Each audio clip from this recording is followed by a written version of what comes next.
Well, hello, everybody, and welcome to the Empowering Process podcast. Thank you for joining me today. And we are going to have a fantastic conversation with Elaine Lankford. And we're going to talk about stepping forward and her relationship with God. I really want you to listen to this conversation. It's going to be deep, it's going to be heartfelt, it's going to be elevating, it's going to be miraculous. So come join us for a fantastic conversation. Hey, Elaine. Hey, How are you? I'm good. How are you? I am fantastic. I have to say, my relationship with Source, whether you call it Source, God, Allah, it doesn't matter. This being, this entity, this energy, when I finally let it in, welcomed it in, my life friggin' changed. And it's still changing. It's like miracles every day, miracles every day. Isn't it just delicious? Yes, and I love it. And He is everything. And so when you really let Him have that space, there is just no telling where He will take you. And so I love a God I love the fact about God that He loves to be in every part of our life, not just the big Yes. parts, but even the little parts. So that's pretty Yes. special. It's very special. My conversation with him was literally, I don't want to turn to you when I have questions. I don't want to turn to you for help. I don't want to turn to you for blah, blah, blah, blah, blah, whatever reason that we turn. I want you, I want to invite you in. I want you here with me. I want you to be with me while I'm sitting at the computer working. I want you to be with me during my joyful moments. I want you to be here and part of my life. And in doing that and holding that conversation, I had such a profound explosion, if you will, in my heart. What So, I love about all of that is I think you're asking all of the right questions of him, and he is all for it. And so I'm not surprised you got the response that you did. That was excellent. it, you know, I just felt I was doing myself a disservice by only turning when I was like, why is this happening to me? Like, first of all, it's not, but that's beside the point. That's a whole other conversation. But that I believe that this is an entity that we are part of. And why would I ignore any part of me? And why would I close any part, any door? Why not open all of the doors and let them That's it. in? That's So, it. tell me about what happened for you when you first decided to let God, let this energy be part of your life. Yeah, it's so funny because I always think back. I was a kid that was raised in church. I always knew about God and Christ specifically. And I was baptized at 11, and I think the pastor that I had did a fairly good job. I knew what I was doing. But knowing about a relationship, that was a little probably more beyond what my 11-year-old mind was really comprehending. Mm. And so, as I have traveled through life and grown, I've always had God there, but not truly in relationship. And so, up until a crisis point that I met in 2008, I didn't know what it really was to walk with Him really hand in hand. And once you have that experience, there's just no going back. You don't have to share your crisis point, but I do want to hear about what it was like to finally walk hand in hand. Yeah, and I don't mind sharing my crisis point. I mean, that's part of my story. It's part of Mm. part of what's made me who I am. So I had a very long-standing nursing career that I was very happy with. I did oncology first and then pain management and had worked my way into nurse practitioner mode and was helping in that area. And in 2008, my world just came crashing down because The authorities in our area had been working a case against the physician that I was working for, which was a total surprise to us. We had no knowledge of it before that moment. And in August of 2008, someone came down from the state and walked in and told us at 2 o'clock in the afternoon to see our last patient and to send everybody else home. And we were just taken aback. We just really didn't know what was happening in the moment. And so we complied, as we should have. And long story short, it opened up this entire year of chaos and confusion because what we were being accused of was just not true. And so, in the midst of all of that, that started in August, trying to defend myself to the state. My father passed away in December, and he was kind of the glue to our family. And then about 6 months later, in May of the next year, May, June of the next year, my husband was diagnosed at 47 with prostate cancer. And so all of a sudden, this crazy, carefree, no troubles life that I had been living up until that point was in ashes. And I could not discern what was going on because I'd known since sixth grade that I was supposed to be a nurse. I can remember the classroom I was sitting in. I can remember the window I was looking out of, and that still small voice telling me to go in that direction. And that had been my whole world. And so going into that situation and just really having a Job, like a Job in the Bible moment, kind of reset my whole life because then I had to figure out who I was again. And there were all of these questions. And I knew I was at a crossroads with my faith. And I know many people go through that when they come into these chaotic, crazy, confusing situations, no matter what that looks like for everybody. And I personally decided to lean into my faith.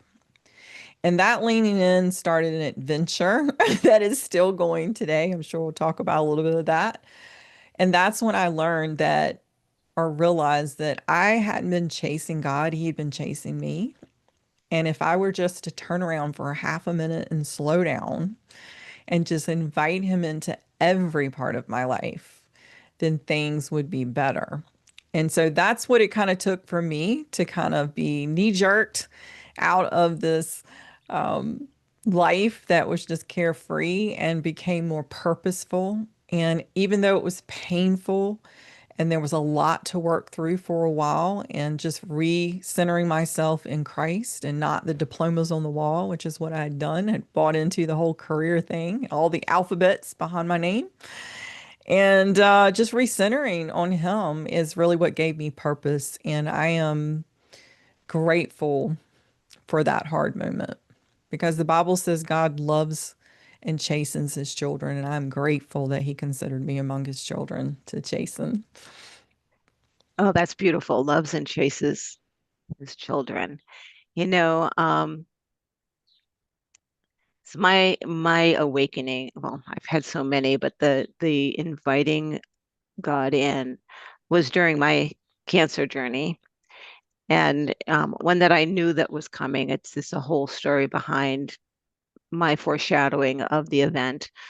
And the purpose was for my transformation. The purpose was for me to wake fully up, not part way up, not understand, not rationalize, but regardless of what anyone else says, to feel it and lean into it. And I know that sometimes what I say scares people, and I have to say it anyway. I have to share the fact that there are angels, guys. There are dragons too. There are unicorns. There are fairies. All of these things are also God's creatures. Just because I don't see them in the third dimension doesn't mean I don't feel them. One of my chapters in my book talks about the sound of the angel's wings. I could, because I knew all of my friends, all of the people who were praying for me, plus me calling in Michael and saying, I don't know who needs to come, but you bring them all, right? Right? Just bring them, Michael, right? And he's like, okay, right? Calling on all of God's warriors to come in. I And, as far as the medical community is concerned, I am a miracle. My oncologist said, I don't know what you're doing, but keep it up. She knows what I'm doing, right? And I love that because in my experience with all of my days in oncology, our patients that had some type of faith to lean on always did better. Yes. And so there is something there and there is something to it. And Hmm. so it is it is interesting that we want to be able to see before we believe, but that's not how faith works. That's why it's Faith faith. works. That's why it's faith. It wouldn't be faith without it. And so, yeah, but yeah, there's obviously for anyone who may be doubting, there's absolutely another realm around you that you don't know. And if you do believe in the Bible or ever pick up the Bible to read it, there are many instances. And I don't believe those instances have gone away. We've just become more insensitive to them as we've traveled through time and focus. And so, yeah, I Yeah. definitely know that there are beings around us that are our guardians, and thank Yeah. goodness for that. Thank goodness for them. Thank goodness. I did a presentation this weekend, and because of the name of the place that I was at, it's a wellness center, and it's has the word remembering in there in the so my presentation was remember to remember, Mhm. right? And it was about the fact that we know everything in vitro. We're still that connected that we are, all that ever was and ever will be, we know. And in the process of birth and a few weeks later, we forget. And our our purpose is to remember, guys. That is our purpose. It's not this big, to heal the world or whatever. That's a doing thing. That's not our purpose. It's to remember. And every challenge that we're given is an opportunity for us to remember, to tap in, to believe, and truly believe. You cannot lie to yourself. You can lie to everybody else, but your subconscious checks out and says, yeah, I don't believe a word you're saying. So let me know when you start telling the truth. In the meantime, I'm just going to ignore you. Right? Right? When when I started to believe the rhetoric that I was saying, that's when my life changed. And I don't talk rhetoric anymore. I don't talk to cliches because even if they were true, they're overused and they're not going to hit home with anyone. I want to hit home with you.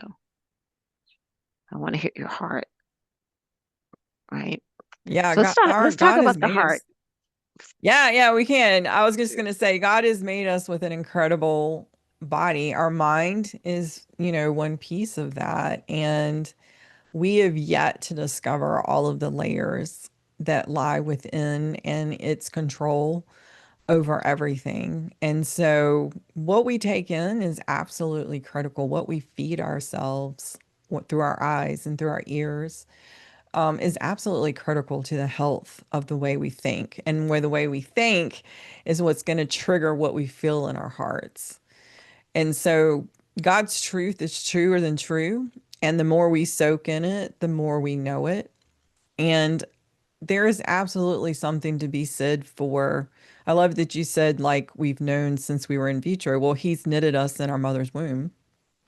And so He's created us, though, brilliantly with a brain that can protect us at Mhm. times when we need it. And there are horrific things that people go through in life, and they need that protection. And Mhm. yet it's tapping back in, it's dealing with it, it's getting the stuff out is what allows us to move forward. Holding it and trapping it only keeps us chained to a part of Yeah. our life we really don't want to be in.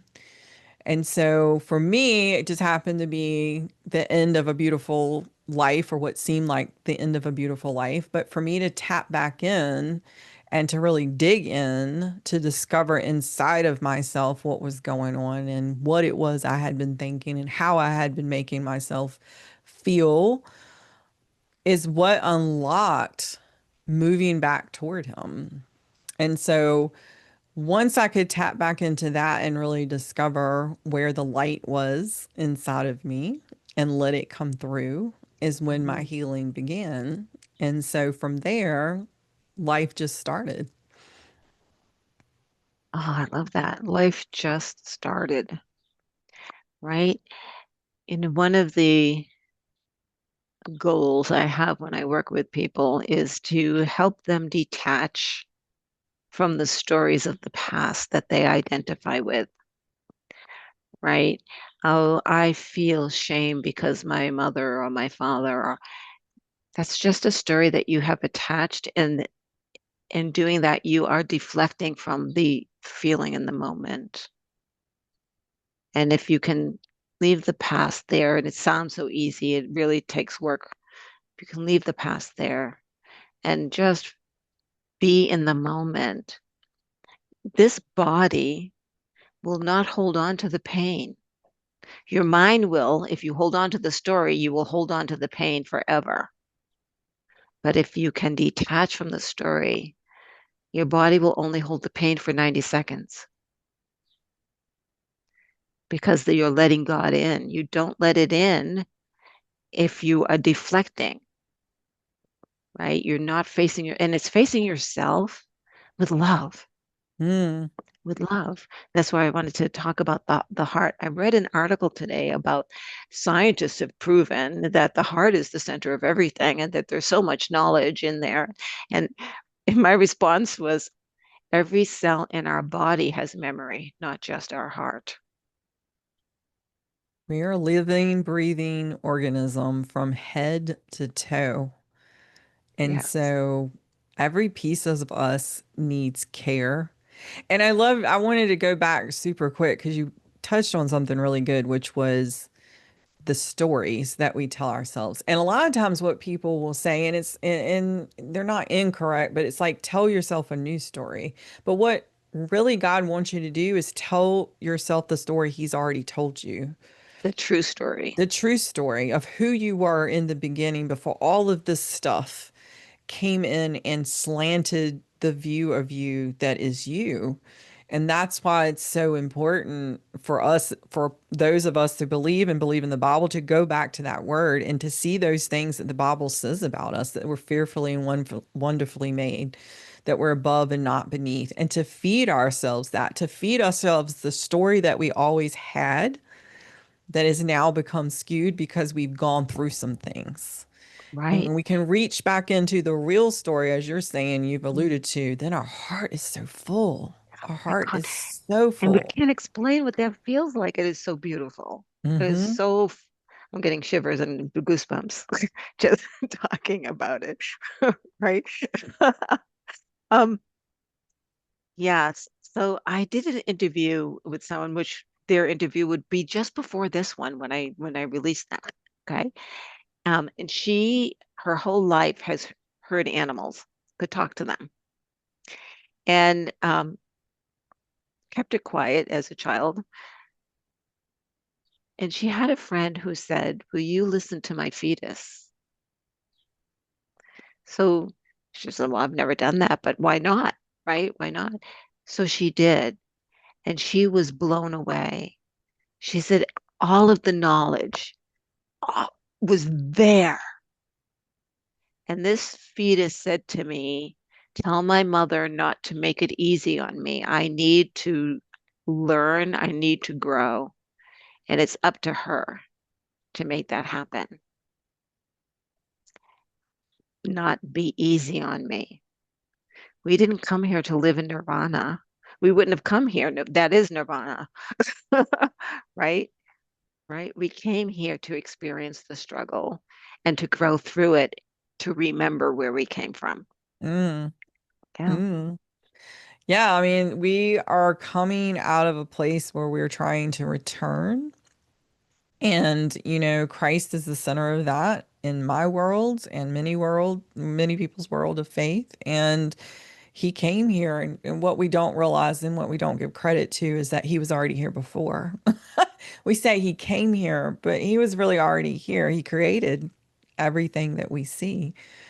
And so it's our honor that he came back and was there to help us regain the territory that we lost and where he wanted us to be to begin with. So again, we're just tapping into something that's already there that we didn't realize. Yeah, And we've always been in search of him, and our body knows always. it. And our body knows it because our body holds all of the knowledge down to the very cells, right? Um, I used to have this friend who used to lead meditations in a reversed manner.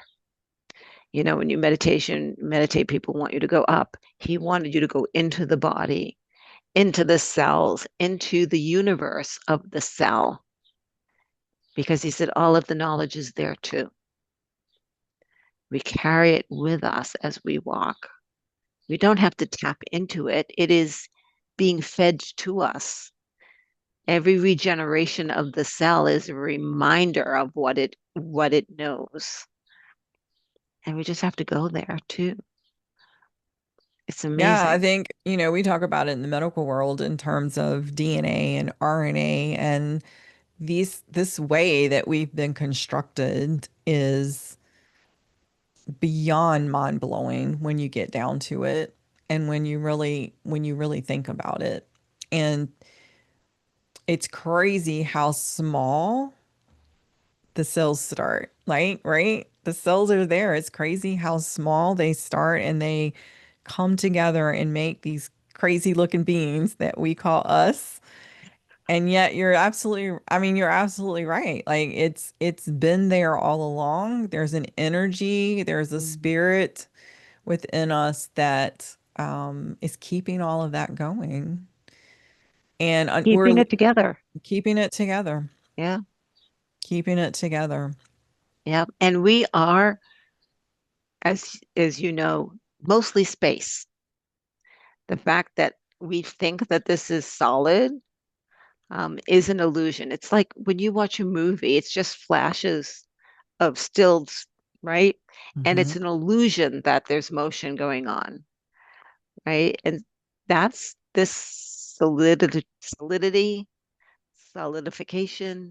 this body.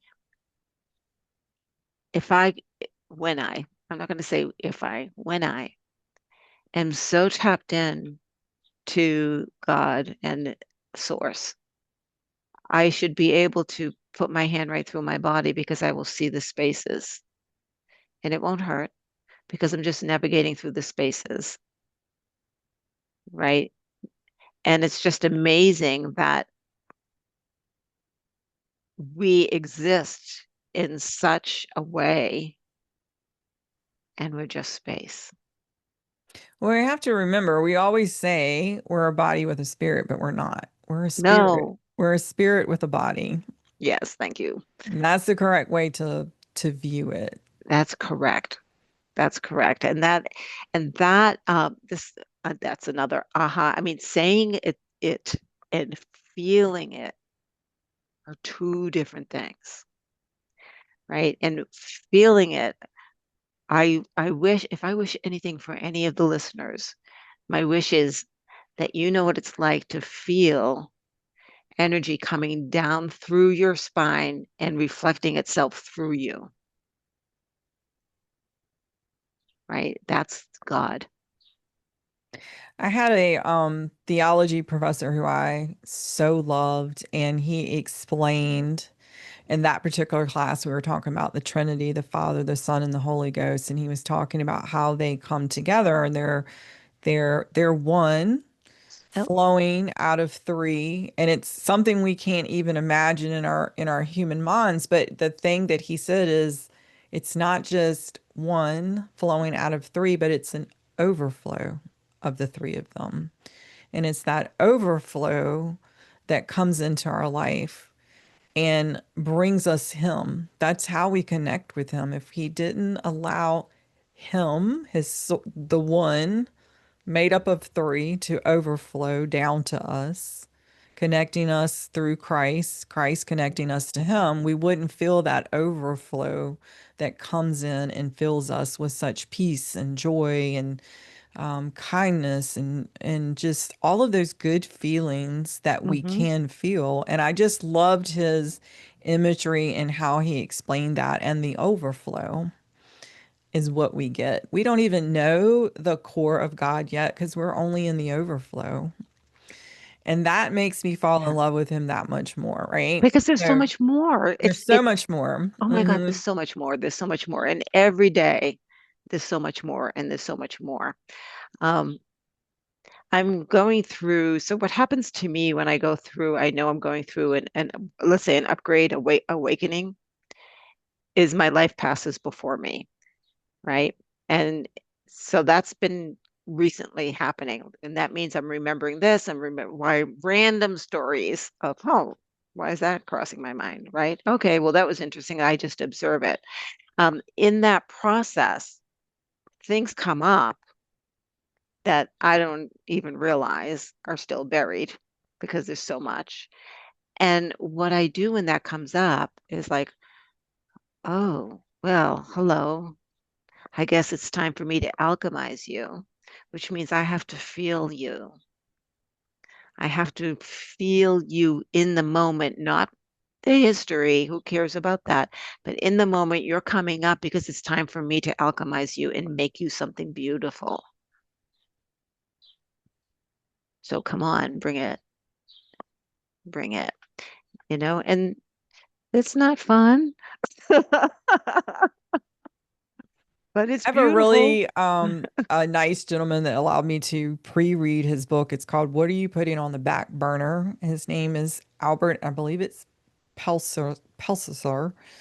I'd have to Google it and make sure I spell it correctly. But what I love what Al did is he really gave credence to how we stuff our emotions and we relegate them to the basement. And I love that imagery he gave in his book. We relegate them to the basement.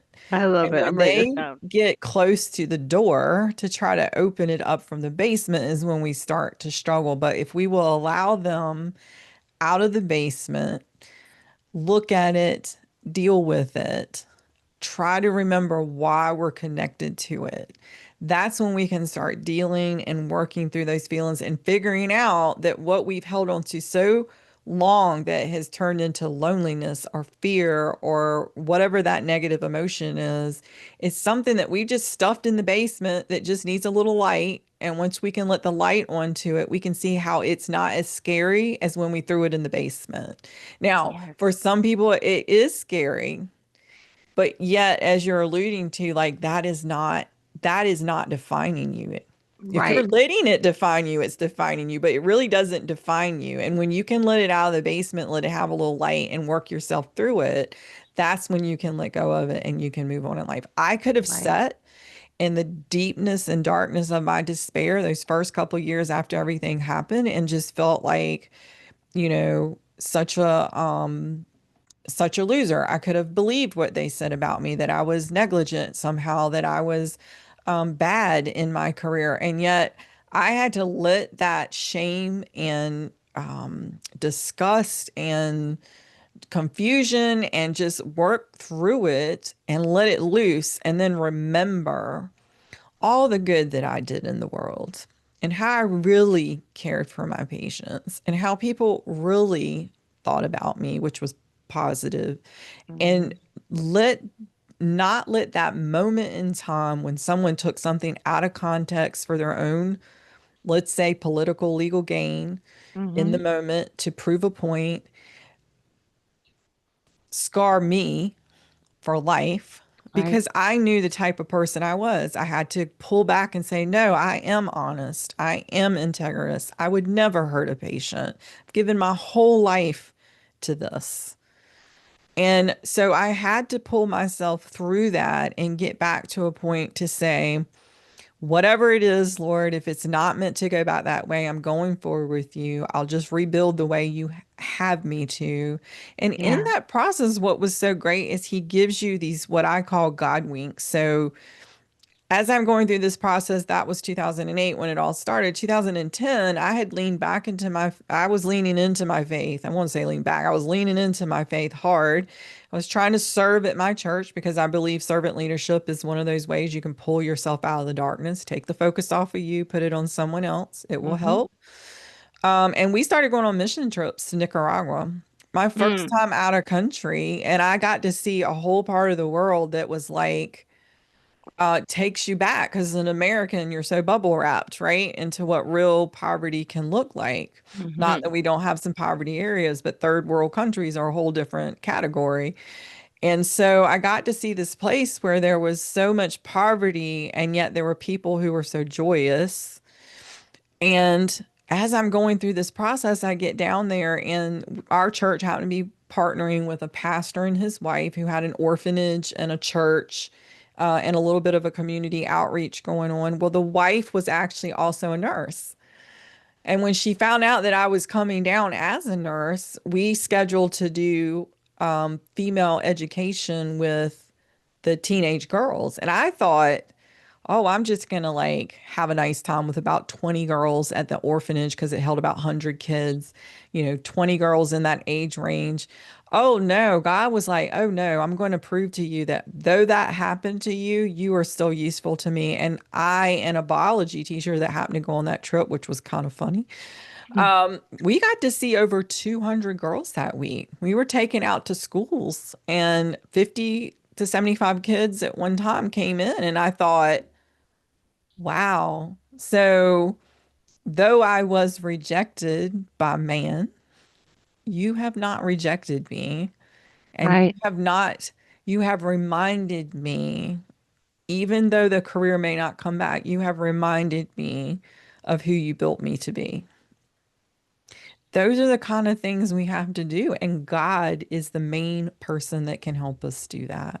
We Right. leave him out of the equation. It's so much more difficult, if possible at all. And take the step that's in front of you. Take the step in front of you. Yeah. I envision like my son is concerned because I don't have a plan. And my plan is I literally envision I'm walking on water and a rock comes up and I step on it. And I just wait there for the next rock to come up and I step on it. It's like, where's the next rock? Oh, it's over here. I'll step on it.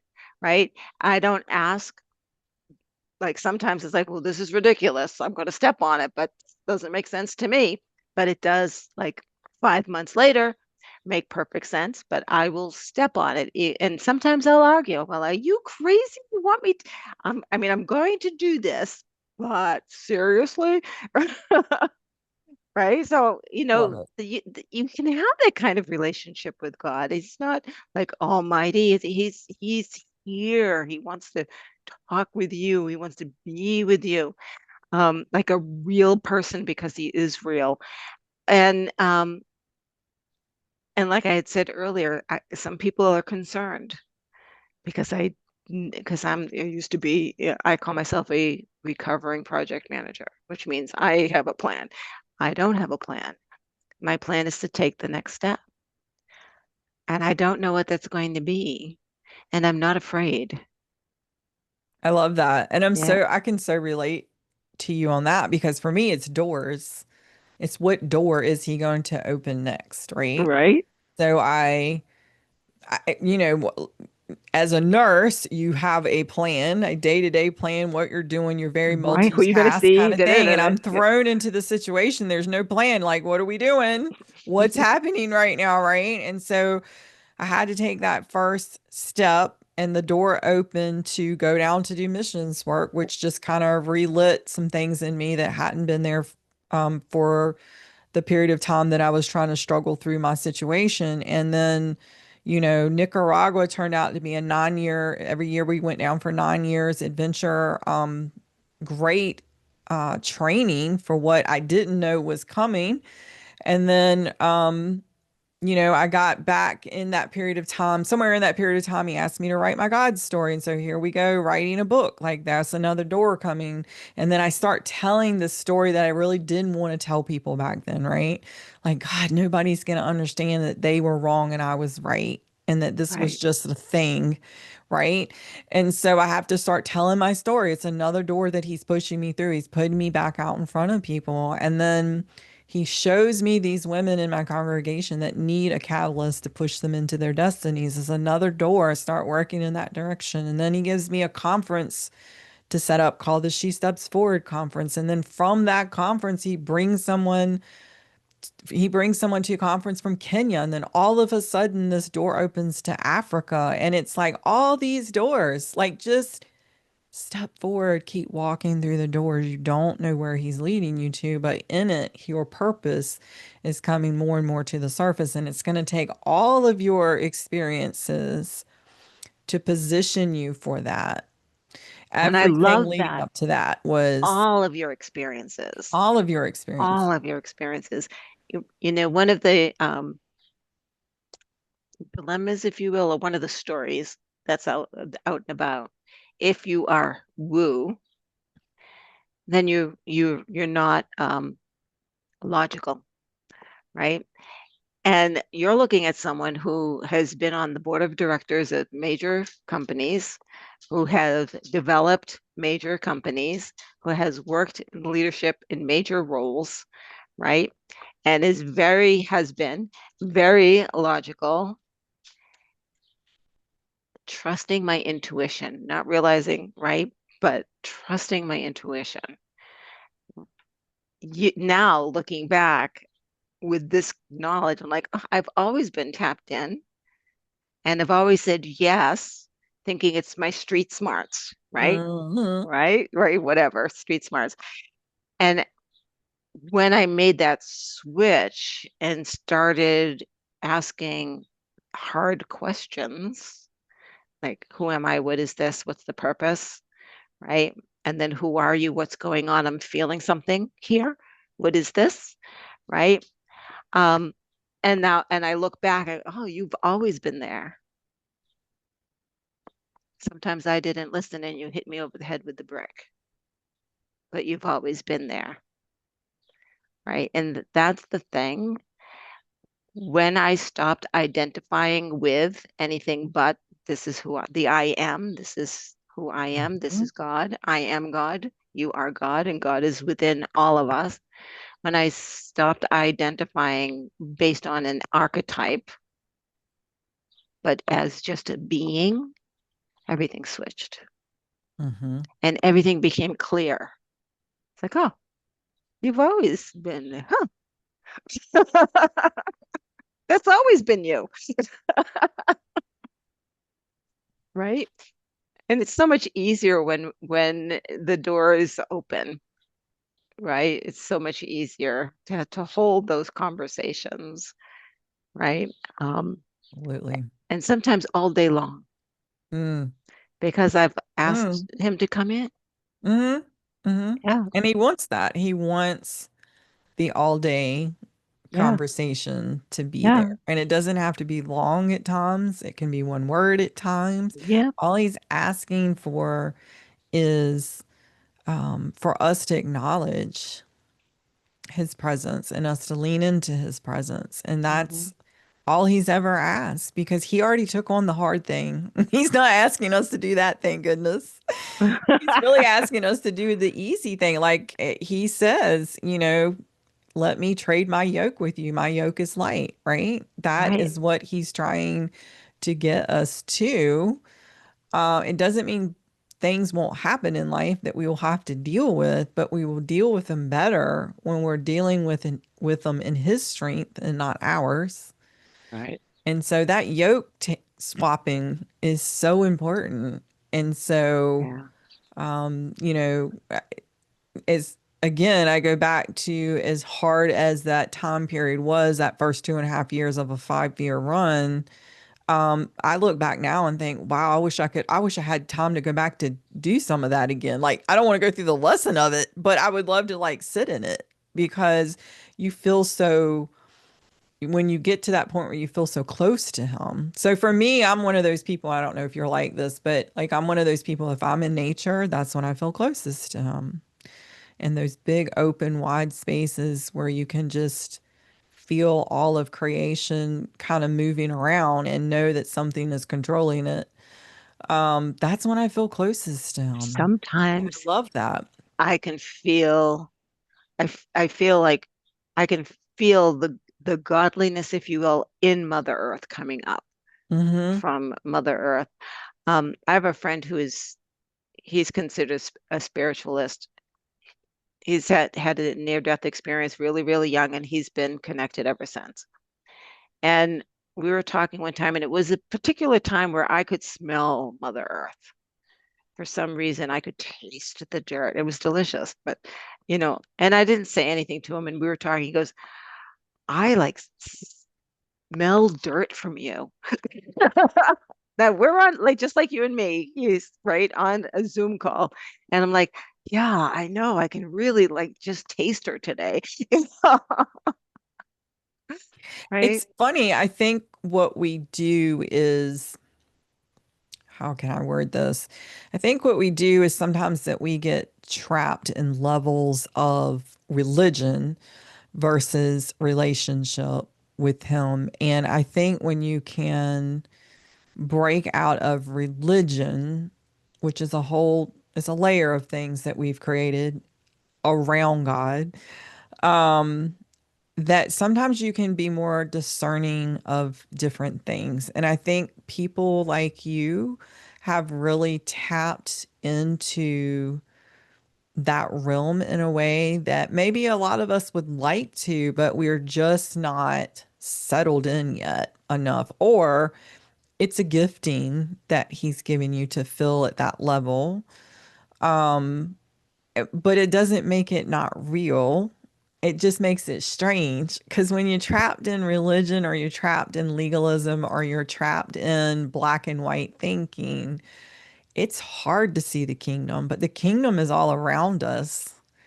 And it takes a level of maturity to sit long enough to learn to be able to feel and to see parts of the spiritual realm. Like I don't profess to have seen physically angels. I know I've felt the presence or I've felt the presence of Jesus in the room, but I believe there are people who do. And part of that goes back to when I, in my oncology days, many patients that were in the hospital with us and then were transitioning to the other side. Those experiences were something because you could physically sit there beside them and you knew they were seeing something you weren't seeing. Yes. They were reaching for people who had gone on before, or they were calling out in a way that was different. And you just knew that there was something they were seeing. Yeah. And so we can't discount that. We can't discount just because we don't, or we're happen to be one of the people who don't physically see or touch. We may not have, we just have not slowed down long enough. There are instances where he makes himself known. Um, Yeah. but it is a very, for some people, it's a very scary place. And he doesn't mean for it to be scary. It's just Well, change is unusual. scary. Yeah. Change is scary Yeah. to this third dimensional being. So I have another friend who's she's had three NDEs, and she clearly remembers the other side because she's been there multiple times Mm-hmm. and has been told, no, you have to go back.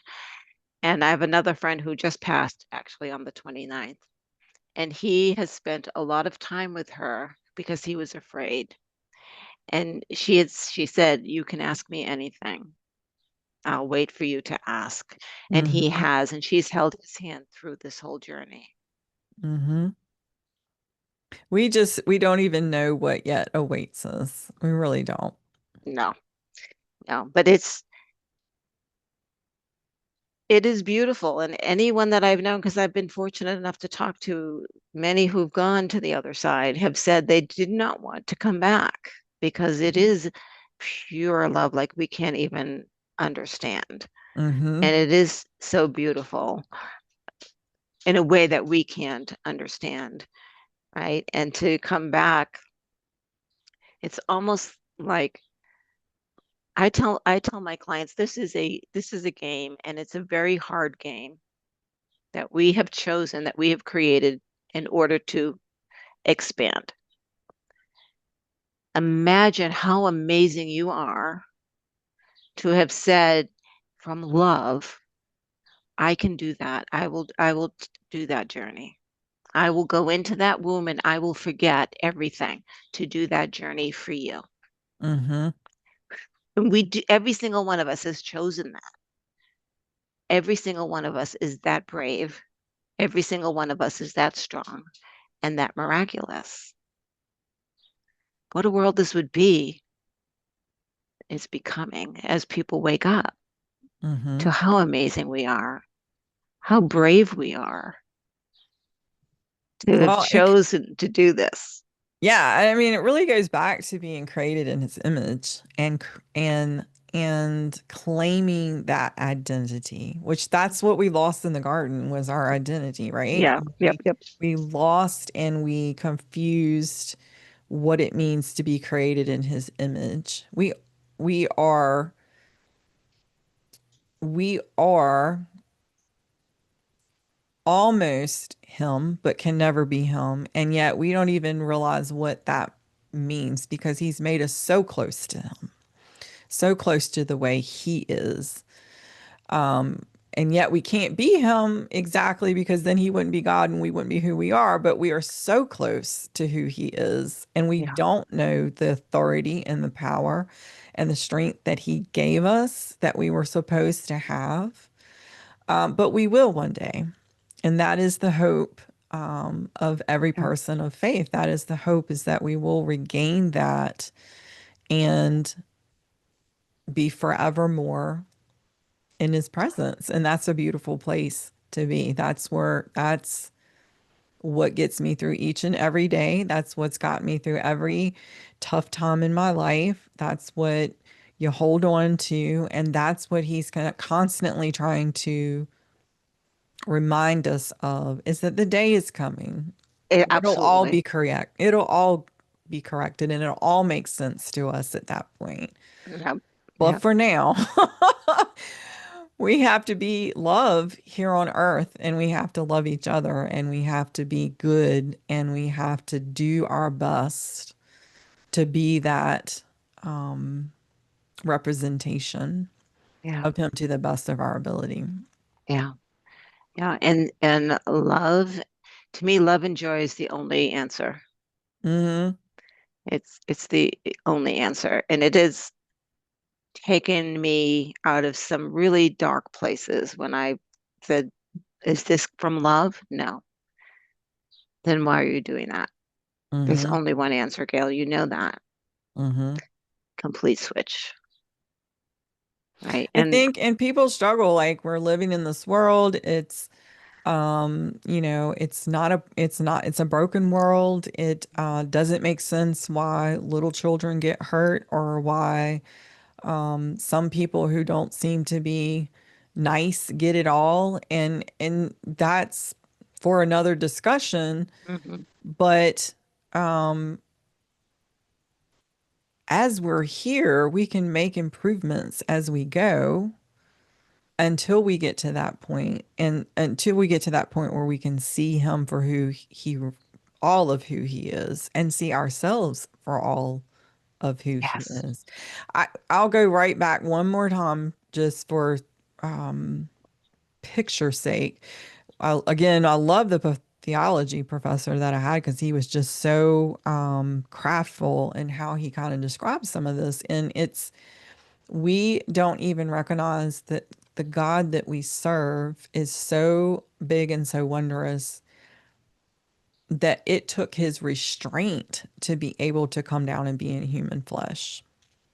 yes, Like we were created to be we were wrapped in this human flesh, but he is so big, it took his restraint to it's be able to do it. That's how powerful he is. And we don't even know what that kind of restraint means, right? Because we want microwave dinners and drive-in movies and, we want everything instant, right? But the restraint that it took, the fact that he had to restrain, even though I mean, I believe Jesus was fully God and fully man, and we don't even conceptualize what that means.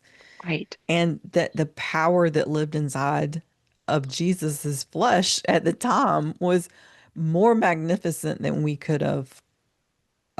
can appreciate. And he couldn't And have come. he even said, Yeah, and we can do more than him. we can do more than him. And he couldn't come any other way because we couldn't be in his presence Right. in a fleshly body.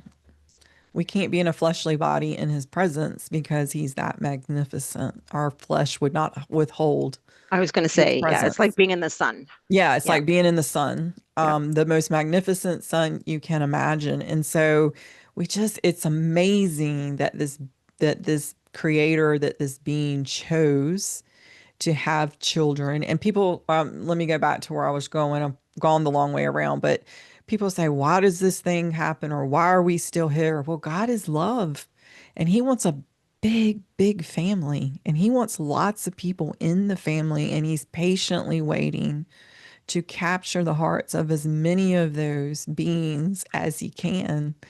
And so he waits.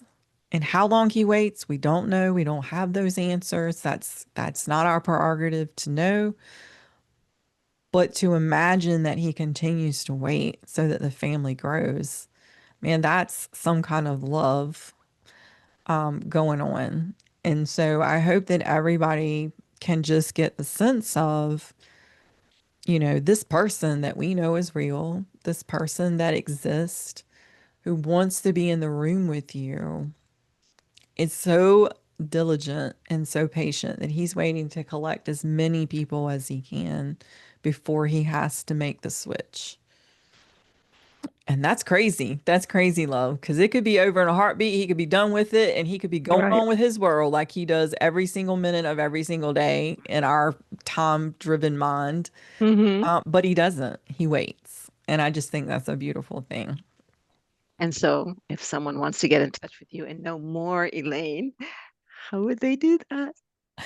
They can look me up at shestepsforwardcoaching.com or my nonprofit site, shestepsforwardinternational.org. They can reach out to me at Elaine at shestepsforwardcoaching.com, and I would be happy to chat with them. And all of that information will be in the show notes in case you didn't catch it. So thank you so much for this amazing conversation. And yes, we could go on and on. Thank you for listening to the Empowering Process podcast. If you like this, give us a thumbs up. If you know someone who could gain from this, please share it out. And as always, please do subscribe so you know when the next episode is available. Thank you, everyone. Bye bye.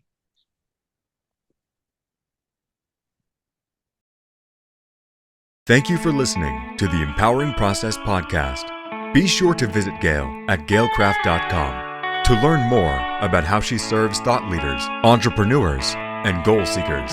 And remember, if you like this broadcast, be sure to share and subscribe so you don't miss an episode.